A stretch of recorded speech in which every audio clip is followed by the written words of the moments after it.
नहीं बाबा, आपने मेरे को प्रॉमिस किया था कि अगर मैं सेकेंड ईयर क्लियर करूंगा तो आप मेरे को बाइक लेके दोगे। नहीं सूरज, ठीक से याद करो मैंने क्या बोला था।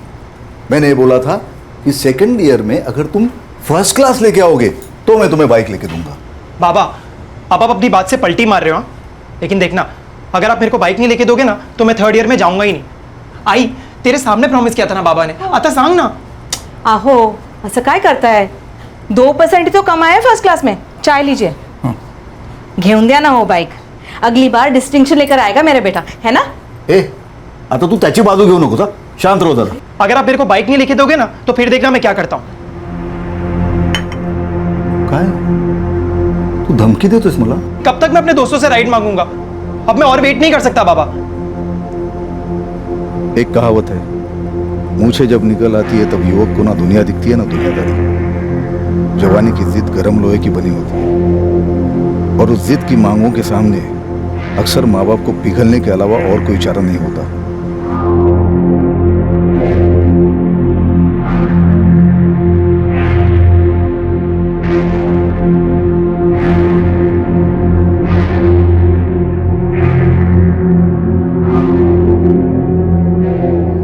रोहित, पीछे से जानबूझकर आवाज देते हो ना गौरव भैया, पनौती लगाते हो ना मुझ पर। पनौती तो तब लगेगी जब तुझे एग्जाम में वापस से अंडा मिलेगा। अरे तो ठीक है ना यार, उस अंडे का मैं आमलेट बनाकर खा लूंगा, पर आप क्यों मुर्गी जैसे फड़फड़ा रहे हो? रोहित, बड़ों से ऐसे बात करते हैं? अम्मा, इस गौरव को समझा लो, इसकी पढ़ाई तो इससे समझती है नहीं, मुझको बड़ा ज्ञान बांटने चला है। रोहित, रोहित! माँ तुम भी, अरे यार ऐसा लगता है जैसे सब खाली बैठे हो, कोई काम नाम है करने को कि नहीं है? अरे पर इतनी रात गई, तुम जा कहाँ रहे हो? अरे क्या हो रहा है रोहित? पापा हाथ जोड़ता हूँ, अब आप भी मत शुरू हो जाना। जा कहाँ रहे हो? अरे यार दोस्तों से मिलने जा रहा हूँ, कौन सा महापाप कर रहा हूँ यार। लाड दो धारी तलवार है, ना करो तो हमारा दिल जलता है, ज्यादा करो तो बच्चा सर चढ़ता है। कल तक जो घर का छोटा लाडला था आज बदतमीजी की मिसाल बन गया। अब करे तो क्या करे, कैसे खींचे वो लकीर लाड और संस्कार के बीच? कैसे समझाएं इस लाडले को? हम सिर्फ उसका भला नहीं चाहते बल्कि उसे जी जान से प्यार करते हैं। ये ले रे सलीम। क्या अबे सलीम, साले फिर से खा लिया था तू? सबको अपनी जैसे समझा क्या?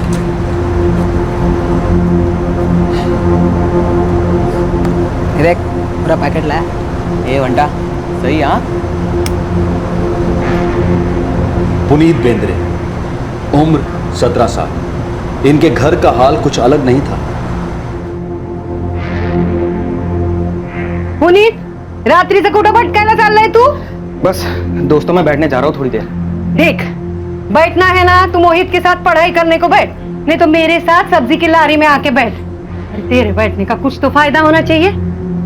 सुन तो, तेरे दोस्तों की संगत अच्छी नहीं है। जिंदगी भर आवारागर्दी करते फिरेगा तू। हाँ, घर कब संभालेगा? ये वाह, कैसा होगा इसका मेरे को कुछ समझ में नहीं आ रहा है।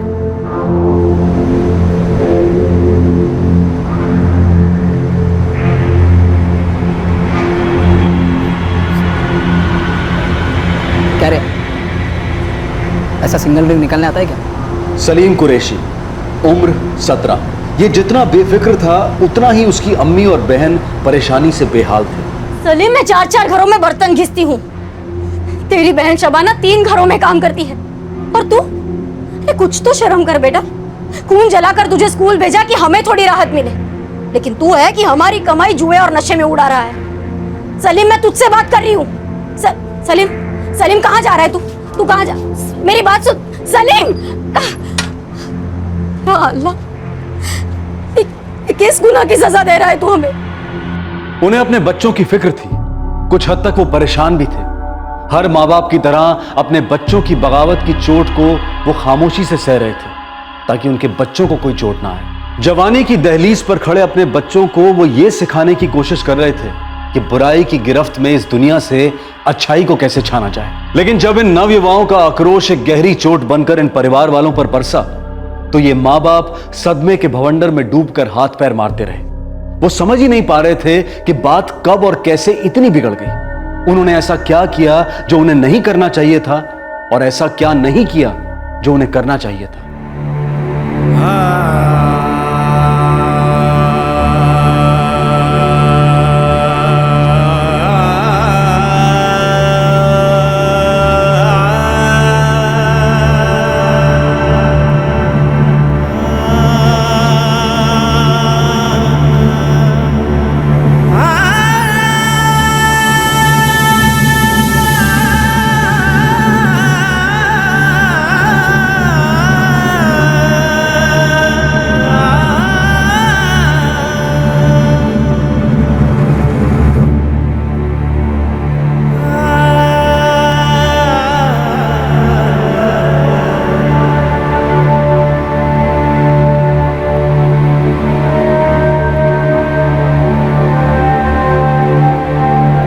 शुरुआत एक जिंदगी के अंत के साथ हुई, एक मौत से। एक लावारिस लाश पाई गई जो अपनी कहानी बोल ही नहीं रही थी।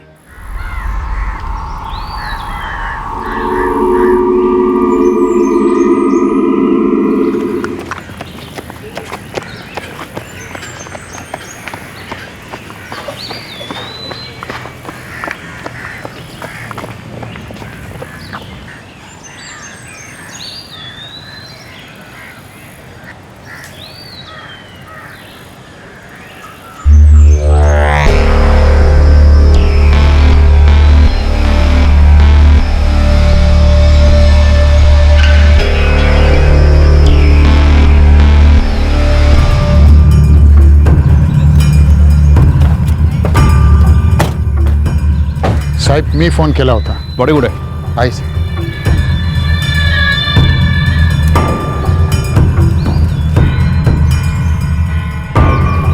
पूरी जगह सर्च करो. आपने देखी थी पहले?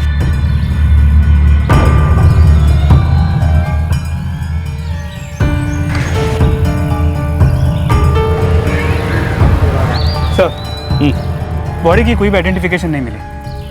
कम से कम 15 से 20 बार स्टैप किया गया है साहब. 100-150 मीटर अच्छी तरह से छान लिया चारों तरफ. ना मर्डर वेपन मिला है, ना ही कोई सुराग. बॉडी फूक गई है काफी बुरी तरह. खून में अल्कोहल के स्ट्रॉन्ग ट्रेसेस भी हैं.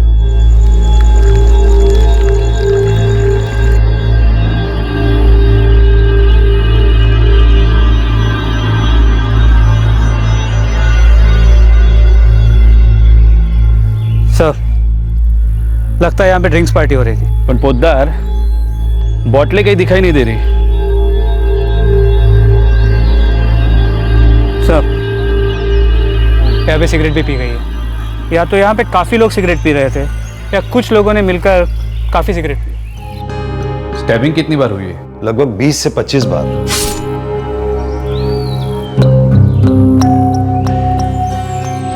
फूली हुई लाश और उस पर मिली रिस्ट वॉच की तस्वीरें मुंबई शहर के सभी पुलिस स्टेशंस में भेज दी गई, इस इंफॉर्मेशन के साथ कि विक्टिम की उम्र 20 से 25 साल की है और उसने हाथ में घड़ी पहनी हुई है. दर्जनों मिसिंग कंप्लेंट्स की फाइलें खोली गई, खबरियों को एक्टिवेट किया गया, लेकिन पूरे 3 महीने बाद भी इस युवक की लाश का आइडेंटिफिकेशन नहीं हो पाया.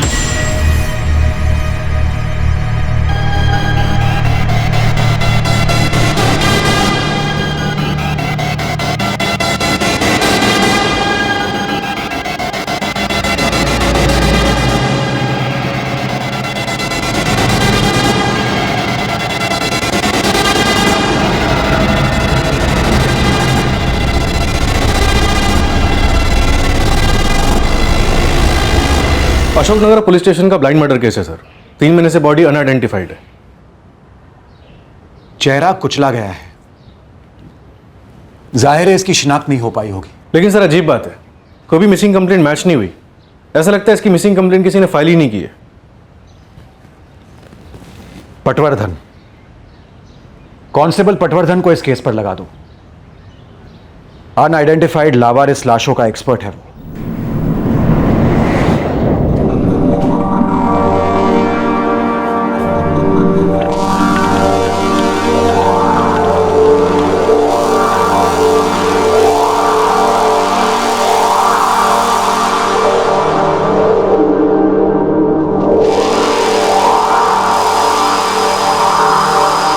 पटवर्धन जी, कुछ टाइम मुंबई में जितने भी 20 से 25 साल के लड़कों की मिसिंग कंप्लेंट थी, उन सभी के माँ बाप को बुलाया था शिनाख्त के लिए। कुछ निकला नहीं। देखता हूं मैं क्या कर सकता हूं। वैसे 2 साल पहले एक ऐसा ही केस यहाँ आया था, काफी टेढ़ा मेढ़ा था, लेकिन लास्ट में सीधा हुआ। वो तो होना ही था, आप जो लगे हुए थे। थैंक यू पोद्दार साहब।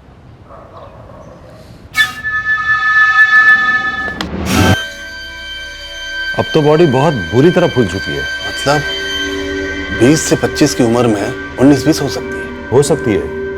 ये लड़का 19 का भी हो सकता है शायद। हाँ, सारी मिसिंग कंप्लेंट्स की फाइलें अभी चाहिए मुझे, मतलब अभी।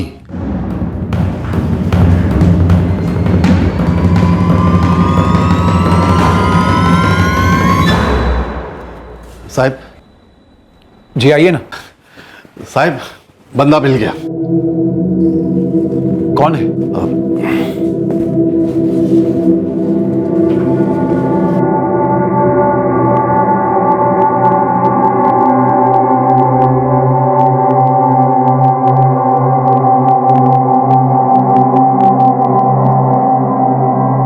रोहित ठाकुर, 16 साल।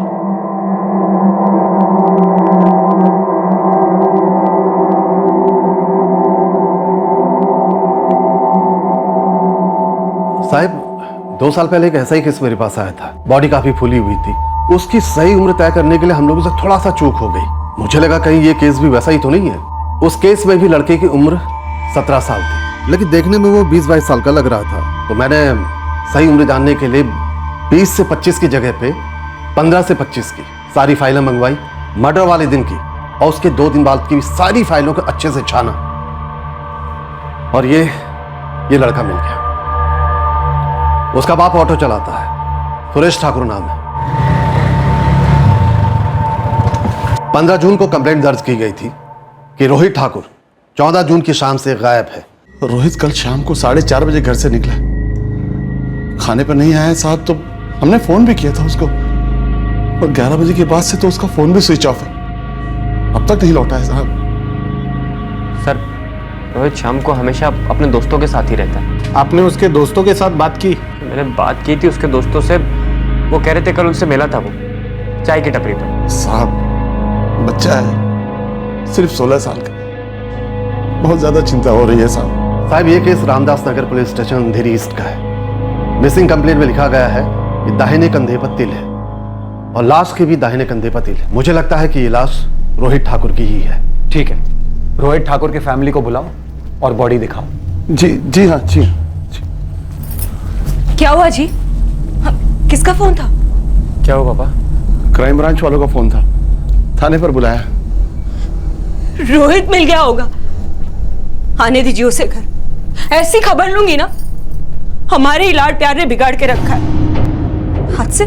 हाथ से उसके ये दोस्तों के साथ मिलना जुलना बंद। नशेबाजी भी बहुत हो गई। सीधा कर दूंगी उसे, देखना आप। साहब, आप हम लोगों को लेकर कहाँ जा रहे हैं? कुछ पता चला हमारे बेटे रोहित के बारे में? ये खबर तो है, लेकिन पक्की नहीं है। समझे नहीं साहब। आपको पहले उसे पहचानना होगा।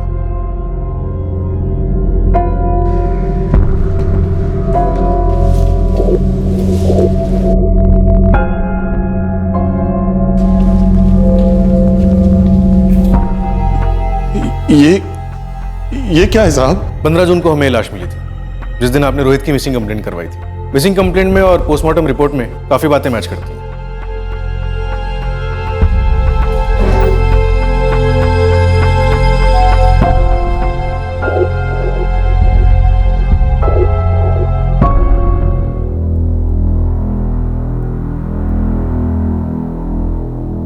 लाश का चेहरा पूरी तरह से बिगाड़ दिया गया, पर मैं आपको उसके कंधे पर का तिल दिखा सकता हूं।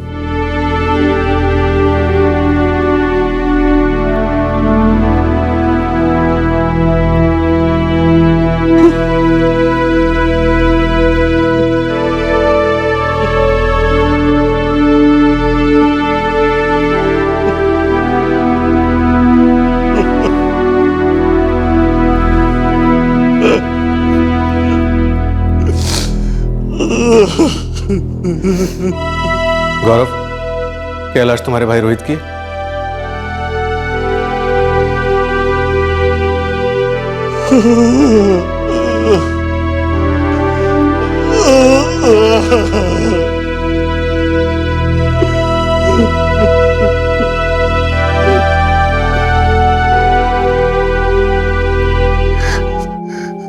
शाम को निकला था घर से।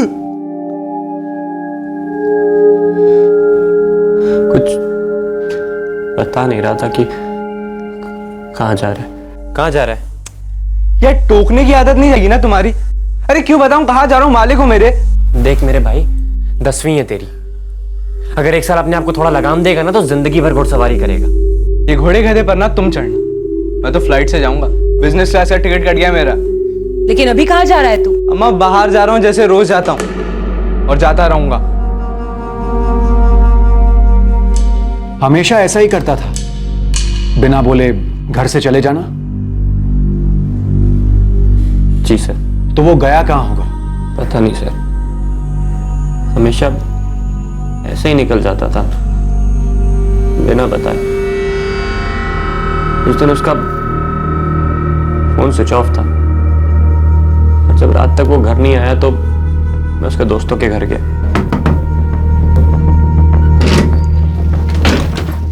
अब काकी पुनीत है? क्या हुआ? रोहित का है? वो तो शाम को अड्डे पर चाय पीकर निकल गया था कहीं। हाँ हाँ, चाय के अड्डे पर आया था, कटिंग मारा और कट लिया। हाँ लेकिन कहाँ कट लिया? रोहित अब तक किसी को बताया वो कहाँ जा रहा है, क्यों जा रहा है? तो पुनीत बेंद्रे और सलीम कुरैशी के अलावा उसके और कोई दोस्त थे? नहीं सर, जहाँ तक मुझे मालूम है यही दो थे। उसके पास कितने मोबाइल थे? एक ही था। नंबर दो। 444 876787। हमने क्राइम सीन को कम से कम 3 बार पूरा स्कैन किया, लेकिन मोबाइल कहीं मिला नहीं। मतलब रोहित का फोन शायद वहां पर था ही नहीं, या फिर हत्यारा ले गया होगा।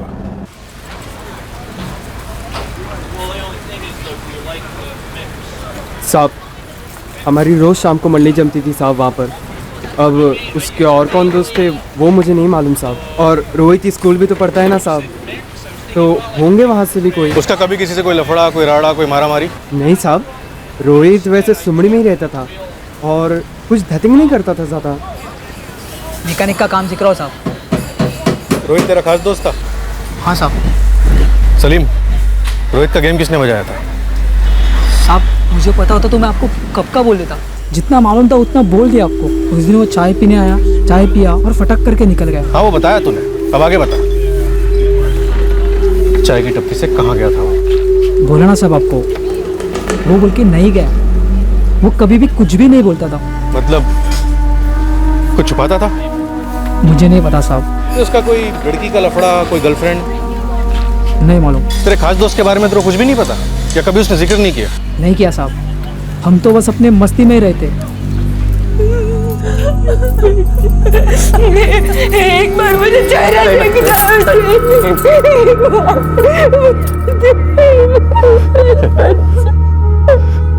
और तुम नहीं देख पाएगी।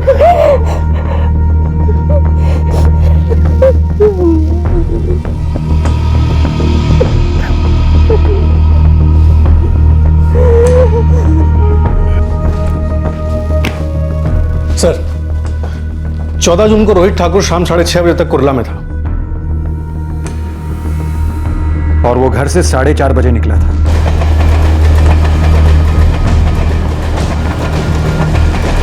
उसके बाद उसके सेलफोन का लोकेशन अंधेरीज था जहां वो रहता था। रोहित अपने दोनों दोस्त पुनीत और सलीम के साथ चाय की टपरी पर था और ठीक 8 बजे वहां से निकला। चलो भाई लोग, अपन कल टेस्ट। Bye bye. चल चल कल आजा। हाँ, रात के 9 बजे वो पार्क में पहुंचा, जो उसके घर से 4 किलोमीटर की दूरी पर है। पोस्टमार्टम रिपोर्ट के हिसाब से मौत लगभग रात के 10:30 बजे हुई थी, आधा घंटा आगे पीछे। रोहित शराब पी रहा था। उसके ब्लड स्ट्रीम में से शराब के ट्रेसेस पाए गए हैं। खून में अल्कोहल के स्ट्रॉन्ग ट्रेसेस भी हैं। क्राइम सीन पर से स्टायरोफोम के 4 कप्स पाए गए, सब में से शराब की बू आ रही थी। तो इसका मतलब वो वहां 3 और लोगों के साथ था। सर, वो अपने 2 खास दोस्तों को चाय की टपरी पर ही बाय बाय बोल के निकला था। तो फिर ये 3 नए लोग कौन है? सर, एक नंबर है 44468988। रोहित की इस नंबर पे काफी बातें होती थी। फोन का लोकेशन कुरला है। कोई लड़की है? हाँ सर, आरती यादव। इन्वेस्टिगेशन आखिरकार एक एंगल पर आकर टिक गई थी। आरती यादव कौन थी ये लड़की जिसकी रोहित ठाकुर के साथ हर रोज और कभी कभार दिन में 2-3 बार बातें होती थी? क्या ये आरती यादव ही इस हत्या का मुद्दा थी?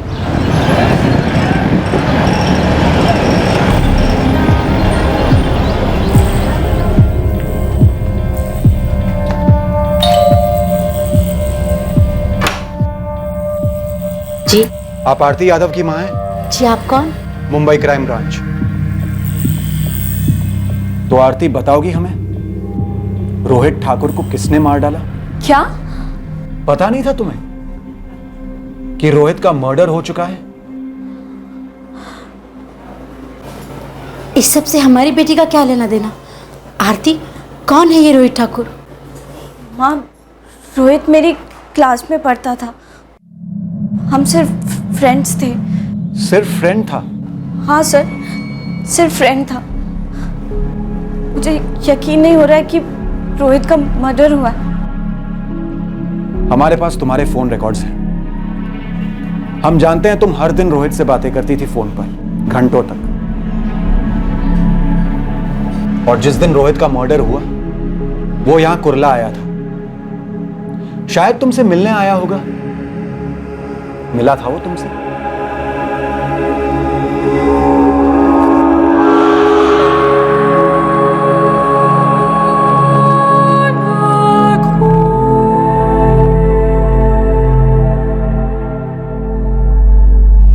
वो सिर्फ फ्रेंड तो नहीं था आरती। देख बेटा, तू जो भी कुछ जानती है ना, सब कुछ सच सच बता दे। पुलिस वाले हैं, आखिर तेरा क्या लेना देना है रोहित की मौत से? हम एक दूसरे को लाइक करते थे। बॉयफ्रेंड गर्लफ्रेंड थे। आरती, किसी ने तुम्हारे बॉयफ्रेंड को बेरहमी से मार डाला। हम उसके हथियारों को ढूंढ रहे हैं। तुम नहीं चाहती हो कि वो पकड़े जाएं? हमें बता दो, कौन थे वो लोग? मुझे कुछ नहीं पता। उस शाम को हम मिले थे थोड़ी देर के लिए,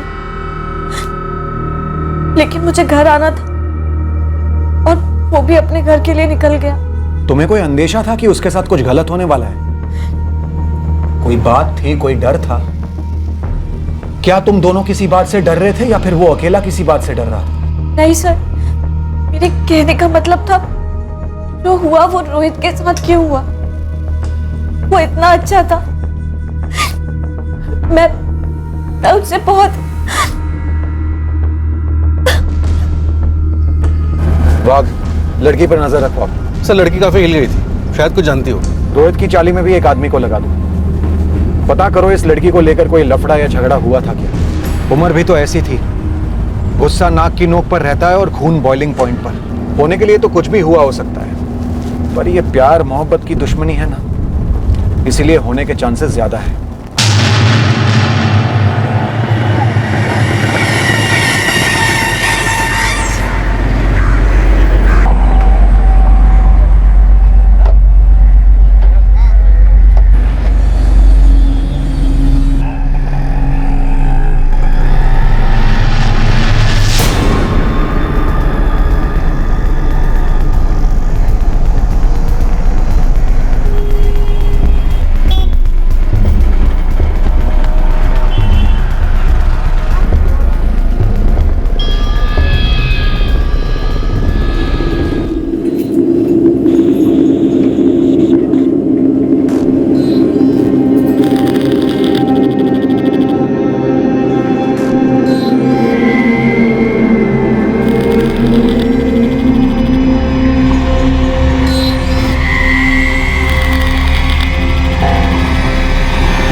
देखो बेटा, हम जो तुम्हें देने की कोशिश कर रहे हैं वो हमारे बाबूजी ने हमारे बारे में सोचा भी नहीं था। खिलाने के पैसे नहीं थे तो पढ़ाते कहाँ से? बेटा, तुम किस्मत वाले हो कि तुम्हें पढ़ने का मौका मिल रहा है। थोड़ा फास्ट फॉरवर्ड में बोलेंगे, मतलब जल्दी। देखो बेटा, मेहनत जो है वो फास्ट फॉरवर्ड नहीं हो सकती। मेहनत रोज करनी पड़ती है और लगन से करनी पड़ती है। पापा, मैंने फास्ट फॉरवर्ड बोला था, आप तो और ही स्लो मोशन में चले गए। ठीक है, सुनो, आज से तुम्हारा रात देर तक घर से बाहर रहना बंद, और तुम्हारे जो ये लफंगे आवारा दोस्त है ना, इनके साथ घूमना फिरना बंद। देखो बेटा, हो सके तो इनको अपनी गाड़ी से उतार दो, नहीं तो तुम्हारी गाड़ी जो है वो चल नहीं पाएगी, और मंजिल मिलने से तो रही। हो गया पापा आपका? सुना दिया रूस की तरह लेक्चर, और मैंने क्या किया? इस कान से सुना और इस कान से निकाल दिया। अब जाऊं? जल्दी लौट। जाने देंगे तब तो आऊंगा ना। अच्छा, संभाल के जाओ। एक 50 का पत्ता मिलेगा।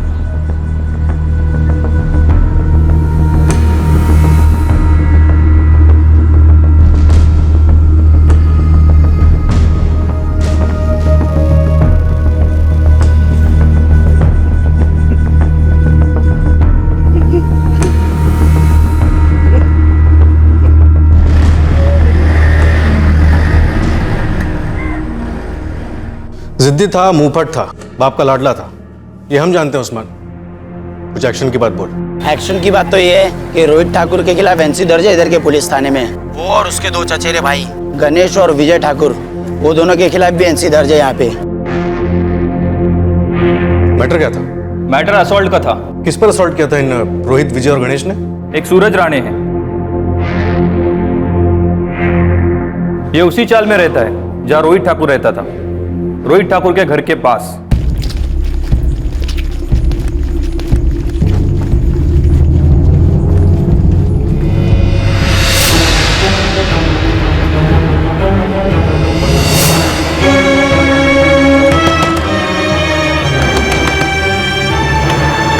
सूरज किधर है? बात क्या बेटा? सूरज किधर है? क्या रे रोहित? चल तेरे को अरे क्या झगड़ा है तुम लोगों का? सांग ना बाबा, सांग ना। कोई बात नहीं पापा, इन सबको देख लूंगा। सर, रोहित ठाकुर के खिलाफ एनसी सूरज राणे और उसके बाप रघुवीर राणे ने की थी, और इत्तेफाक की बात है कि रोहित, उसके भाई गौरव और बाप सुरेश ने सूरज राणे के खिलाफ एनसी की थी। झगड़ा किस बात को लेकर हुआ था? बदला। रोहित ठाकुर मर्डर केस में पहला एंगल उभरा था आरती यादव वाला, और अब अतीत का एक और एंगल उभर कर सामने आया था, चौल में हुए आपसी झगड़े का एंगल। दो परिवारों के बीच हुए एक छोटे से मसले को लेकर इतनी गहरी दुश्मनी निकल आई थी। आखिरकार क्या था यह छोटा सा मसला? गौरव ठाकुर, सूरज राणे ने तुम्हारे भाई रोहित के खिलाफ और तुम लोगों ने उसके खिलाफ एनसी दर्ज करवाई थी। झगड़ा किस बात को लेकर हुआ था? साहब, शुरुआत तो सूरज ने की थी। किसकी शुरुआत गौरव?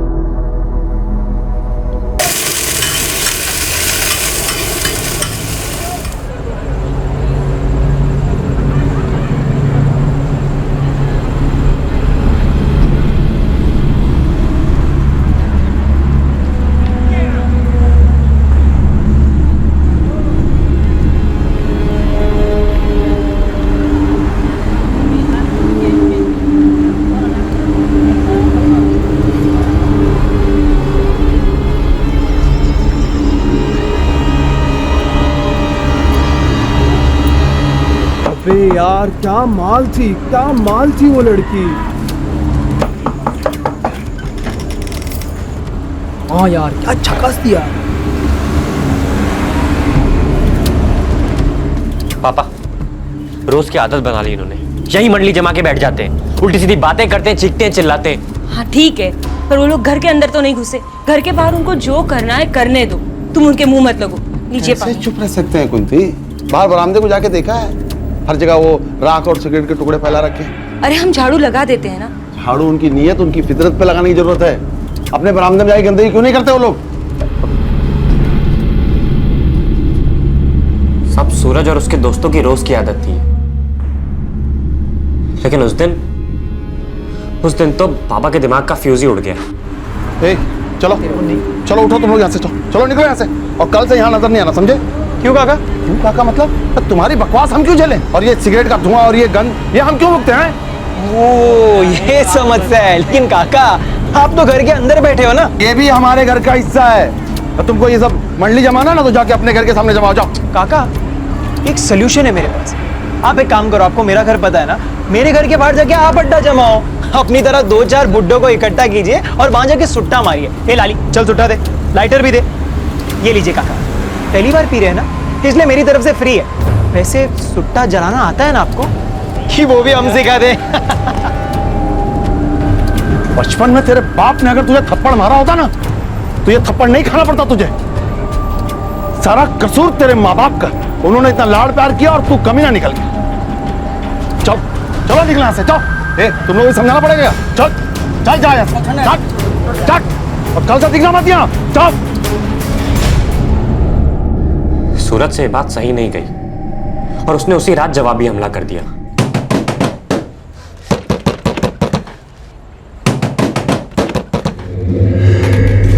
क्या पे 2 टके के रिक्शा ड्राइवर, मेरे बाप ने आज तक मेरे पे हाथ नहीं उठाया और तूने पूरे मोहल्ले के सामने मेरे को थप्पड़ मारा।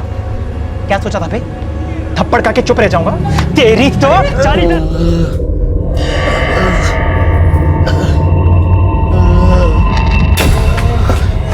क्या हुआ पापा को? सुना कोई झगड़ा हुआ था? सूरज राणे आया था अपने आदमियों के साथ और ये हालत करके गया। तो तुम क्या कर रहे थे? बांसुरी बजा रहे थे? रोहित अपना मुंह बंद रख। कम से कम मैं पापा के पास था और उन्हें बचाने की कोशिश कर रहा था। तू कहाँ था? गौरव, मेरे हिसाब से फ्रैक्चर लगता है, हमें एक एक्सरे निकालना चाहिए। जी कहाँ करवाएं डॉक्टर साहब? अपना आरोग्य भवन हॉस्पिटल ठीक रहेगा। मैं भी आता हूँ। तू कहाँ जा रहा है? आता हूँ मैं। अरे रोहित साहब, मैंने रोहित को बुलवाया था लेकिन सिर्फ इसलिए ताकि पापा को अस्पताल ले जाने में मदद मिल सके, लेकिन वो तो इस तरह से बिना बताए चला गया कि मुझे समझ में ही नहीं आया उसके दिमाग में चल क्या रहा था। रोहित कहाँ है तू? रोहित, पापा को अस्पताल लेके जाना है। अरे एक्सरे निकलवाना है, तेरी जरूरत पड़ेगी। और तो और पुलिस रिपोर्ट भी करनी पड़ेगी, डॉक्टर साहब ने बोला है। हाँ ठीक है, मैं आता हूँ। जब रोहित क्लिनिक आया तो उसके साथ गणेश भाई और विजय भाई थे, मेरे चाचा के लड़के। मुझे ऐसा लगा कि पापा की मदद करने के लिए ये इन दोनों को लेके आया है। किसी ने सूरज और उनके घर पर हुई मारामारी का जिक्र नहीं किया? एक शब्द भी नहीं सर। मैंने जैसे ही पापा को अस्पताल में भर्ती कराया तो उन्होंने मुझे बताया ये पुलिस केस है और हमें जाके रिपोर्ट लिखानी पड़ेगी। तो मैं रोहित के साथ विजय भाई और गणेश भाई को लेकर रिपोर्ट लिखाने गए और माँ पापा के पास में ही थी। फिर मुझे पुलिस स्टेशन जाके मालूम पड़ा कि रोहित ने सूरज के साथ क्या किया।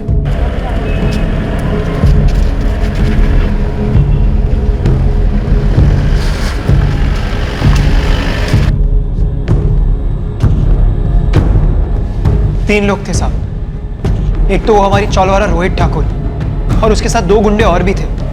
बगाना देखो कितनी बेरहमी है तुम्हारा। साहब एक नंबर के झूठे और फट्टू लोग हैं साहब। इसने पहले मेरे बाप को इतनी बुरी तरह से मारा कि वो अभी भी हॉस्पिटल में। आप चलकर देख सकते हैं। तुमने देखा था इन्हें तुम्हारे बाप को पीटते हुए? मैं बाहर था, लेकिन ये मेरा बड़ा भाई है, इसने देखा था साहब। इसको भी थोड़ी पड़ी। तुम्हारा नाम क्या है? रोहित ठाकुर, सुरेश ठाकुर का छोटा लड़का हूं साहब। सर, लड़ाई पहले इसने शुरू की थी। इसने मेरे पापा पे जानलेवा हमला किया था। साहब ये झूठ बोल रहे हैं साहब। अरे मैंने आज तक वो सुरेश ठाकुर से बात ही नहीं किया है। अरे वो आए थे, यहाँ वहाँ की बातें कर रहे थे, सबके सामने मेरे को थप्पड़ मारा और उसके बाद इसको भेजा ये रोहित ठाकुर को इन गुंडों के साथ मेरे को मारने के लिए। साहब आप पहले हमारा केस दर्ज कीजिए साहब। इसने मेरे बाप पर जानलेवा हमला किया है साहब। नहीं साहब, पहले हम लोग आए। साहब पहले आप हमारा केस दर्ज कीजिए साहब। साहब आप पहले हमारा केस साहब, लेकिन हम लोग पहले यहाँ पर आए ना, आप हमारा। शांत बसा। सुनो ये तुम दोनों का केस में लेने वाला हूं। शांति रखो। तुमने इस मामले के बारे में हमें पहले क्यों नहीं बताया? साहब ऐसी बात नहीं है। करीबन 1 साल पहले वो इंस्पेक्टर साहब ने दोनों पार्टियों की कंप्लेंट दर्ज की थी, लेकिन फिर पापा को ठीक होने में 4-5 महीने लग गए और उसके बाद हमारा वो राणे परिवार से कुछ खास लेना देना रहा ही नहीं। तो तुम्हें लगता है कि इस पूरे 1 साल में रोहित और सूरज का कोई सामना नहीं हुआ होगा? कोई झड़प नहीं हुई? पता नहीं साहब।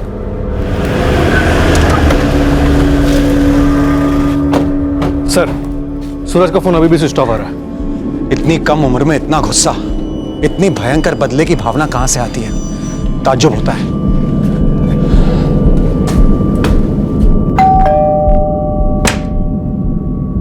जी क्राइम ब्रांच से। सूरज कहाँ है और उसका फोन क्यों ऑफ है? वो तो कल रात को ही कहीं चला गया, बोल के नहीं गया कहाँ गया। और उसके पिता रघुवीर राणे? वो उधर ही होंगे, एस्टेट एजेंसी में।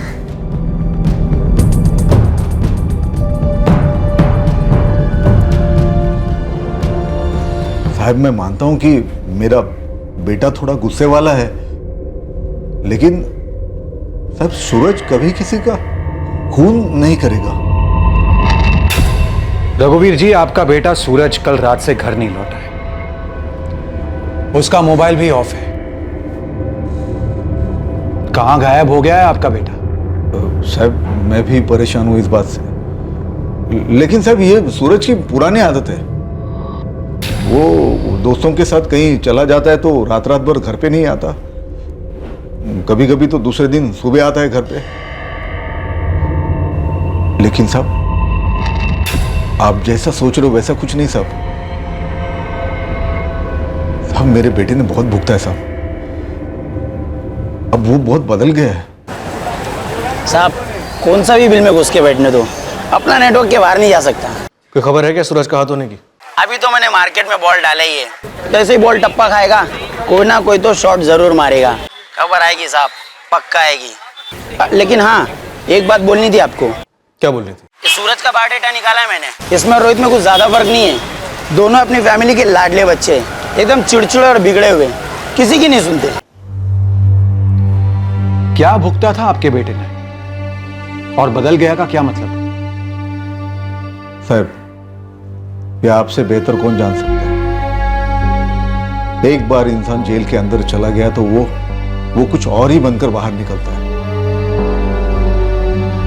या तो खूंखार आदमी या फिर पछताने वाला इंसान। जेल क्यों हुई थी सूरज को, और ये पछतावा किस बात का? हाँ, इस केस के दौरान हमें पता चला कि सूरज ने ऑटो ड्राइवर सुरेश ठाकुर पर हमला किया था। सुरेश ठाकुर की हालत बहुत खराब थी, काफी बुरी तरह चोटें आई थी। तो सूरज को सजा हुई इस केस में? हाँ हुई, पड़ोसी विटनेस थे, स्ट्रॉन्ग केस बना, चार्जेस भी साबित हुए।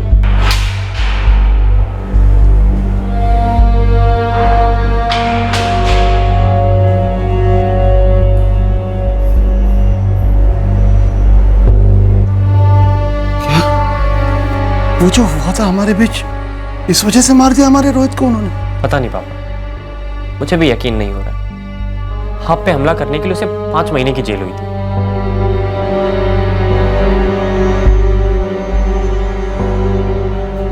साहब जेल ने उसे पूरी तरह तोड़ दिया था। जेल की जिंदगी वो झेल नहीं पाया। मैं जब भी उसे मिलने जाता था वो बच्चों की तरह रोता था साहब। बाबा मैं कुछ भी करने को तैयार हूँ, सुधर जाऊंगा, काम पे लग जाऊंगा, जैसा आप बोलोगे वैसा करूंगा। बस मेरे को यहाँ से बाहर निकालो वरना मैं मर जाऊंगा बाबा। रड़ू नकोश, देख मैं तेरी जमानत करने की पूरी कोशिश कर रहा हूँ। बाबा मैं कसम खाने को तैयार हूँ, आज के बाद कोई गलत काम नहीं करूंगा। प्लीज मेरे को यहाँ से बाहर निकालो बाबा, प्लीज। साहब 5 महीने बाद मैं उसकी जमानत करवा पाया, लेकिन साहब जब से सूरज घर पर आया है कुछ बदल सा गया है। छोटी छोटी बातों पर पलट कर जवाब देने वाला सूरज अब बिल्कुल शांत हो गया है।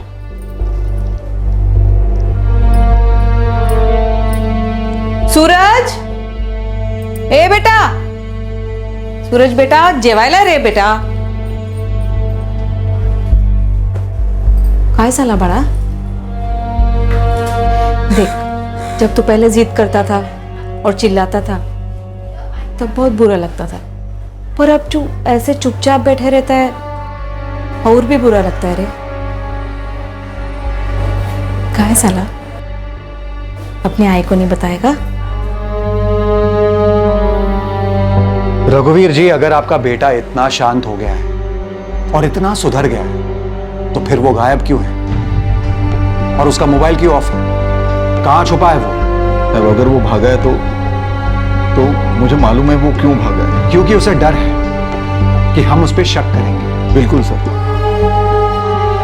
किसी भी सूरत में वो दोबारा जेल नहीं जाना चाहता, और हम उसे किसी भी सूरत में बिना उससे पूछताछ किए उसे खुला नहीं छोड़ सकते। तब आपको कैसे समझाऊं कि सूरज कभी कोई गलत काम नहीं कर सकता? हाँ तो ठीक है ना, एक बार उसे हमसे मिलवा दीजिए। हम इतने सालों से ये काम कर रहे हैं, थोड़ी बहुत समझ है हमें। बंदे को देखते ही समझ जाते हैं कि कौन कितने पानी में है।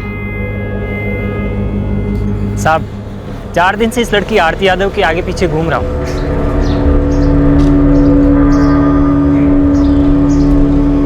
निकला कोई कनेक्शन? साहब ये लड़की तो फुल टू इनोसेंट है साहब। हाँ, पर रोहित ठाकुर के साथ इसका लव जरूर था, पर बात उसकी मौत की है तो दूर दूर तक इससे कोई कनेक्शन नहीं है उसका। अक्सर कनेक्शन दूर दूर से ही होते हैं गोविंद, बिना वायर के, और रिमोट किसी और के हाथ में होता है। अब तक रोहित ठाकुर मर्डर केस में उसकी गर्लफ्रेंड आरती यादव का किसी भी तरह का कनेक्शन सामने नहीं आया था। दूसरी तरफ रोहित ठाकुर की जिंदगी के अतीत का एक हिस्सा शक करने लायक था। सूरज राणे वाला एंगल मजबूत था, लेकिन सूरज जेल से छूटने के बाद बदल गया था। हालांकि वो डर के मारे घर से भागा जरूर था, लेकिन उसके खिलाफ कोई ठोस सबूत नहीं मिल पा रहे थे। इतने में एक तीसरे एंगल का मोर्चा खुला। एक ऐसी खबर आई जिसने इस एंगल को आखिरी एंगल बना दिया। मान लो ये ग्लास रोहित का है जिसमें से उसने शराब पी।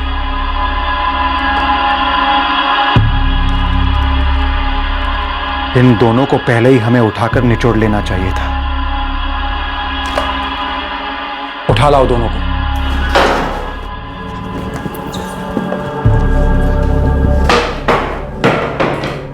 क्या है ना, तुम दोनों का हिसाब किताब बिल्कुल उल्टा है। आमतौर पर लोग चोट खाते हैं और फिर सुधर जाते हैं, लेकिन तुम दोनों ने किसी को चोट दी है और अब सुधरने की फिराक में हो। सब हमें जो कुछ भी मालूम था सब आपको बता दिया है।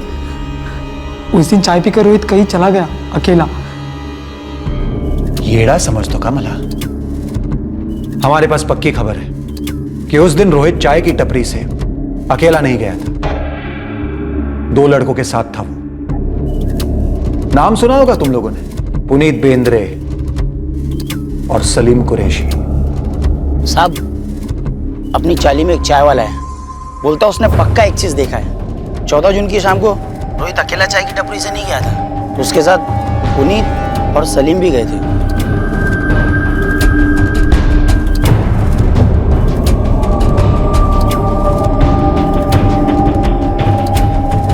और हाँ, एक और बंदा है अपनी चाली में जिसने उस रात के वक्त इन तीनों को पार्क में एक साथ जाते हुए देखा था। अब ना बेटा, तू मुझे पूरी स्टोरी सुना दे एकदम अच्छे से। कुछ भी चेंज हुआ ना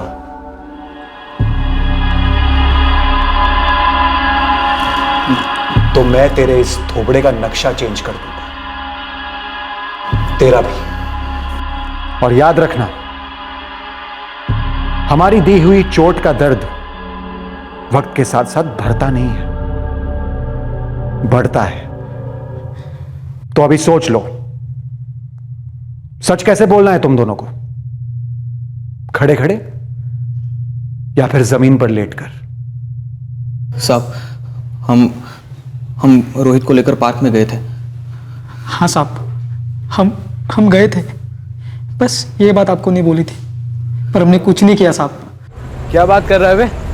ले कसम से यार, तगड़े से तगड़ा मार हाथ लगा। क्या बे सलीम, मेरे को भी नहीं बताया तूने तो है? अबे यार, तुम दोनों को सरप्राइज देने का सोच रहा था। ये चाय को गोली मारो, पार्क चलते हैं, एक एक क्वार्टर मारते हैं, पूरी खंबे का नशा हो जाएगा, गारंटी। चल चल।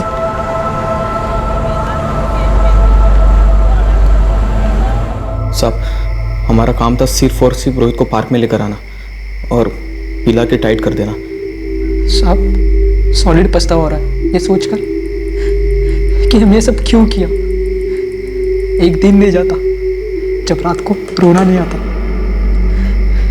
कि हमने रोहित के साथ ये सब क्यों किया। अबे सलीम, साला एक बात समझ नहीं आ रही, अपन 3 लोग हैं ना, तू ये मैं, अबे तू ये चौथा ग्लास किस लिए रखा है बे? जब 3 जन पीने बैठते हैं ना तो भटकता वो टपकता है, वो नाराज ना हो इसीलिए चौथा गिलास रखा। अबे जा बे, क्या गवारों जैसी बातें कर रहा है, ये भूत कुछ नहीं होता है। हाँ बच्ची, अब हम ठहरे अनपढ़ गवार, बस तू एक पढ़ा लिखा शाना है। ए सलीम, इसकी बातों में क्या रहा है, वो भटकता वो भूत आ गया और भटक गया तो तू बनाना भाई। अबे साले तू भी ऐसे ही निकला। कौन था वो भटकता भूत? भाई साहब, जिसके लिए हम वो काम कर रहे थे। रोहित को पार्क तक लाने का काम, उसे टाइट करने का काम। नाम बोल। वो तुम दोनों का दोस्त है, तुम लोगों पे भरोसा करता है, इसलिए सिर्फ तुम लोग ही उसको मेरे पास अकेला ला सकते हो। और तू क्या करेगा उसके साथ? मार दूँ। ए एड़ा साला है क्या तू? देख हो गया होगा तू, लेकिन हम क्रैक नहीं है, समझा तू? अरे पागल हो गया ये। चल रहे सलीम, निकलते हम लोग। 25,000 25,000 दूंगा तुम लोगों को सिर्फ उसको पार्क तक लेके आना। जब मैं गेम बजाऊंगा तब तुम लोग वहां पे होगे भी। इसका मतलब तुम दोनों में से कोई नहीं फंसेगा। साहब हम दोनों ने पैसों के सामने अपने घुटने टेक दी। साहब हम उसे पार्क ले गए, उसे पिलाया, लेकिन उसे टच तक नहीं किया साहब। पूरा काम सूरज ने ही किया।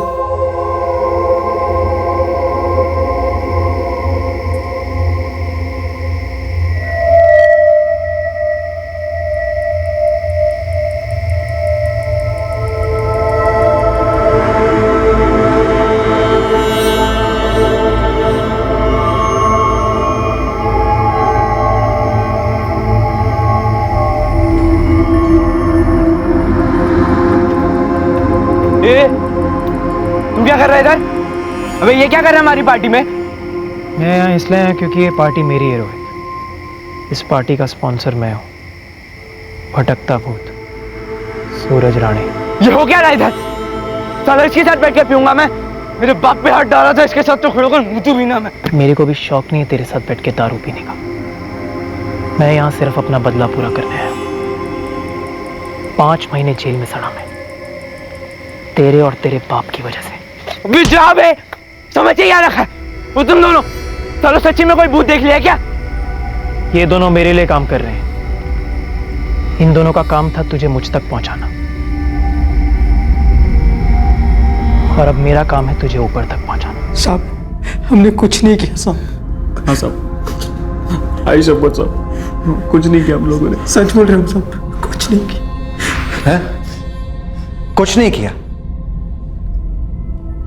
अपने खास दोस्त के भरोसे का कत्ल किया, उसे उसके खूनी के हाथ में सौंप दिया, और कहते हो कुछ नहीं किया?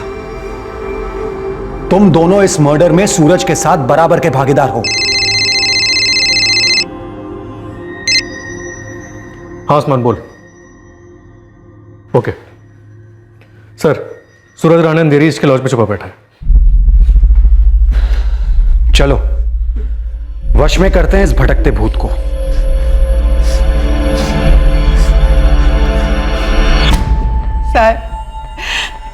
साहब मेरे पुनीत को छोड़ दो। अभी अभी वो मेरे काम में हाथ बटाने लगा है और दारू भी नहीं पी रहा है। हाँ साहब, मेरे सलीम ने भी नशा छोड़ दिया है। ईमान से मैकेनिक का काम कर रहा था साहब। सालों बाद हमारी जिंदगी पटरी पर आई है। मेरा बेटा काम कर रहा है, पैसा कमा रहा है, अपने भाई बहनों का ख्याल रख रहा है। छोड़ दो उनको साहब, छोड़ दो। कैसे छोड़ दूं? उन दोनों ने अपने खास दोस्त रोहित को इतना बड़ा धोखा दिया। उसके माँ बाप उसके भाई को गहरी चोट पहुंचाई, और वही चोट घूम फिर के उनको मिल रही है, और अब आप लोगों को मिलेगी। चोट देने वाले को चोट खाने के लिए तैयार रहना पड़ता है। वो कहते हैं ना, जैसी करनी वैसी भरनी।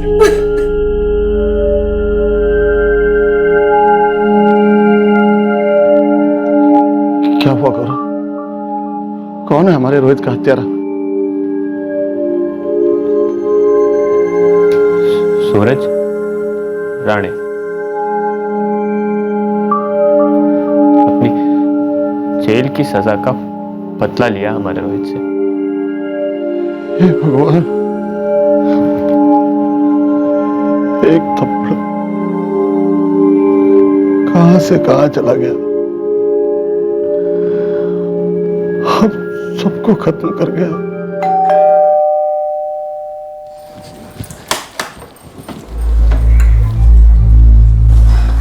काय झालं? कुछ पता चला सूरज का?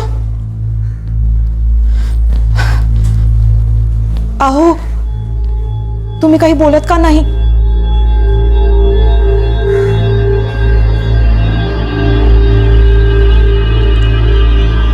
साक्षी, हमें लगा हमारा लड़का बदल गया, चुप सा रहता है, पर वो चुप्पी जहरीली थी। उस चुप्पे में बदले का जहर उबल रहा था, रोहित के खिलाफ। सूरज ने?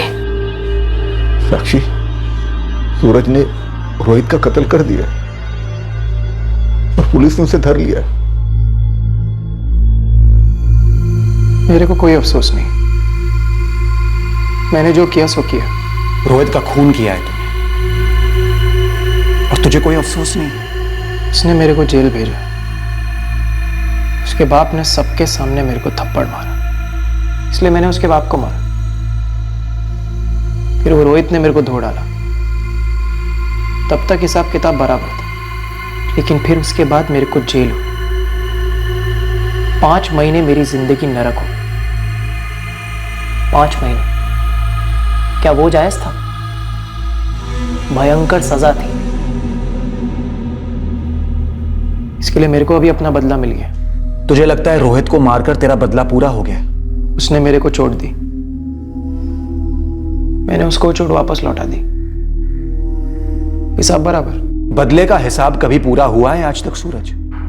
तूने खुद को चोट दी है, इस बात को गिना तूने अपने इस बदले के हिसाब में। अब तुझे सजा होगी और जेल में यह चोट दिन ब दिन बढ़कर नासूर बनेगी। और तूने अपने मां बाप को जो चोट दी है उसका क्या? उनका जीना दुश्वार हो गया है। अब वो दिन ब दिन ना सिर्फ तेरी याद में तड़पेंगे,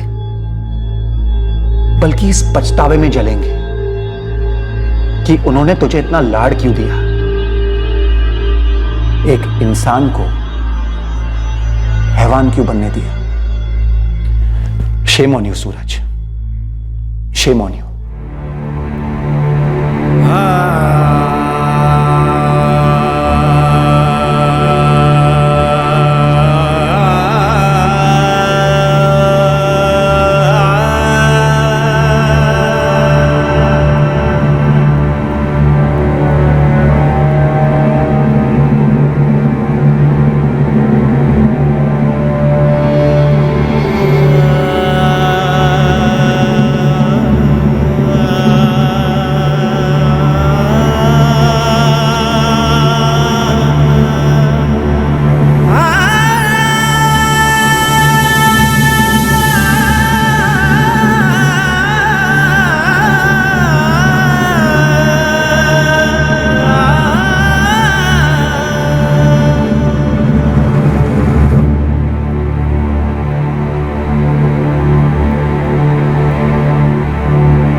सुरेश को उस थप्पड़ का रंज है जो उन्होंने सूरज को लगाया था तमीज सिखाने के लिए। उन्हें लगता है कि उन्होंने गलती की और उसी की वजह से उन्होंने अपने लाडले बेटे रोहित को खो दिया। सूरज के पिता रघुवीर को दुख है कि काश उन्होंने बचपन से ही सूरज के गुस्से को सही ढंग से काबू में कर दिया होता। और पुनीत और सलीम दोनों की माएं कविता बेंद्रे और फौजिया कुरैशी अब भी पूरी तरह से समझ नहीं पा रही हैं कि उनके बेटों ने क्या गलत किया है। शायद वो समझती हैं पर उस सच का सामना ही नहीं करना चाहती। सूरज, पुनीत और सलीम, इन तीनों के स्टेटमेंट्स ले लिए गए हैं। सूरज फिलहाल जुडिशियल कस्टडी में है और पुनीत और सलीम को जुवेनाइल करेक्शन होम में भेजा गया है। इन तीनों पर आईपीसी की धारा 302 मर्डर के लिए, धारा 201 सबूत मिटाने के लिए, धारा 34 act done with common intent के लिए और धारा 364 मर्डर के इरादे से किडनैपिंग के चार्जेस लगाए गए हैं। बचपन से जवानी का रास्ता बगावत की खाई से होकर निकलता है। हर माँ बाप को इस नाजुक और खतरों से भरी पगडंडी पर अपने बच्चों को संभालना पड़ता है, जो सही और गलत के बीच का फर्क भांप नहीं पाते और गुस्से और इमोशनल ब्लैकमेल द्वारा अपनी मांगे पूरी करवाने में लग जाते हैं। हम सभी जो माँ बाप हैं इससे बहुत अच्छी तरह से वाकिफ हैं जब हम इस बगावत की चोट को चुपचाप सह लेते हैं, इस डर से कि कहीं अपना बच्चा चोट ना खाए हमारे ही शब्दों से या फिर हमारे द्वारा उठाए गए कदमों से। अक्सर एक थर्ड पार्टी जैसे कि शिक्षक गण, कोई रिश्तेदार या कोई काउंसलर माँ बाप और बच्चों के बीच इस चोट के रिश्ते के बारे में बच्चों से सीधी सरल बात कर सकते हैं, लेकिन बच्चों के इस रोष को, इस गुस्से को, इस बढ़ते हुए स्वार्थ को अगर सही समय पर अंकुश ना लगे तो चोटों की बौछार का सामना करना पड़ता है। ना सिर्फ बच्चों और माँ बाप को, बल्कि उन मासूम लोगों को भी जो इन बिगड़ी हुई औलादों के रास्ते में आ जाते हैं। एबनॉर्मली जिद्दी, बेबुनियाद गुस्सा, ये सब नजरअंदाज करने जैसे लक्षण नहीं है और ना ही समय के साथ इनके ठीक होने की अपेक्षा करना सही होगा। जरूरत है कि सोच समझकर, ठंडे दिमाग से लेकिन दृढ़ इरादे से बच्चों को इस बात का आदी कराया जाए कि हर बार उनकी नहीं चल सकती, हर मांग पूरी नहीं हो सकती। एडजस्ट और एक्सेप्ट करने की शक्ति बच्चों के लिए माँ बाप की सबसे बड़ी देन हो सकती है। परफेक्ट बिहेवियर जैसी कोई चीज नहीं होती है और ना ही किसी दुर्व्यवहार के लिए एक स्टैंडर्ड परफेक्ट हल हो सकता है। बस समझदारी और कॉमन सेंस का इस्तेमाल करके मामले को हाथ से बाहर न जाने दें। आपसे फिर मुलाकात होगी क्राइम पेट्रोल सतर्क में एक और नए केस के साथ। तब तक अपना ख्याल रखें, सुरक्षित रहें और याद रखें, डर कहीं और नहीं, बस हमारे दिमाग में होता है। सही वक्त, सही कदम, सतर्क रहें। जय हिंद।